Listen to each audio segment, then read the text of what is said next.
ಭಾರತ್ ಸರ್ಕಾರ್ ನ್ಯೂಸ್ ವಾಹಿನಿಗೆ ಸ್ವಾಗತ. ಧಾರವಾಡ ಸಭಾಭವನದಲ್ಲಿ ಕರ್ನಾಟಕ ಭೀಮಸೇನೆ ಸಮಿತಿ ಬೆಂಗಳೂರು ಸಂಘಟನೆ ವತಿಯಿಂದ ರಾಜ್ಯ ಮಟ್ಟದ ಸಭೆಯ ಆಯೋಜನೆ ಮಾಡಲಾಗಿದ್ದು, ಸಂಘಟನೆಯ ಸಂಸ್ಥಾಪಕ ರಾಜ್ಯಾಧ್ಯಕ್ಷರು ಆದ ಬಿಡಿ ಮಾದರ್ ಅವರ ಅಧ್ಯಕ್ಷತೆಯಲ್ಲಿ ನೂತನವಾಗಿ ಪದಾಧಿಕಾರಿಗಳನ್ನು ಆಯ್ಕೆ ಮಾಡಲಾಗಿದೆ.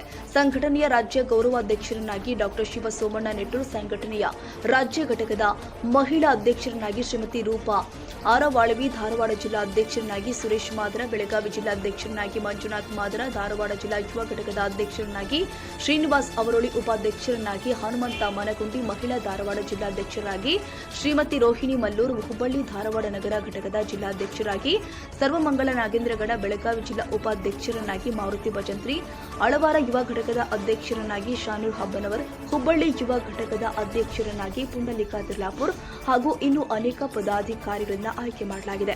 ಈ ಸಂದರ್ಭದಲ್ಲಿ ಸಂಘಟನೆಯ ರಾಜ್ಯ ಉಪಾಧ್ಯಕ್ಷರು ಆದ ರವೀಂದ್ರ ವಾಳವಿ, ಘಟಕದ ವಿಭಾಗೀಯ ಅಧ್ಯಕ್ಷರು ಆದ ಅಬ್ದುಲ್ ಅನುಸಾರಿ, ಗೌರವಾಧ್ಯಕ್ಷರು ಆದ ಸಹದೇವ್ ಮಾದರ್ ಸೇರಿ ಮತ್ತಿತರರು ಭಾಗಿಯಾಗಿದ್ದರು.